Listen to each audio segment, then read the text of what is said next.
घातक पद्धतीचा भाग आला की खूप सारे दलाल विधिमंडळात सॉरी मंत्रालयात येतात म्हणून लोकांनाच प्रवेश बंद करणं.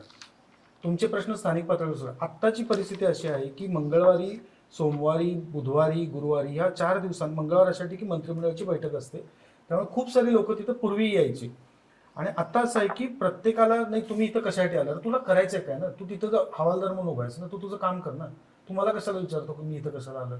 मी इथे यायला जळगावमधनं काही वेडा नाही ना की तुमच्या दारात आलं.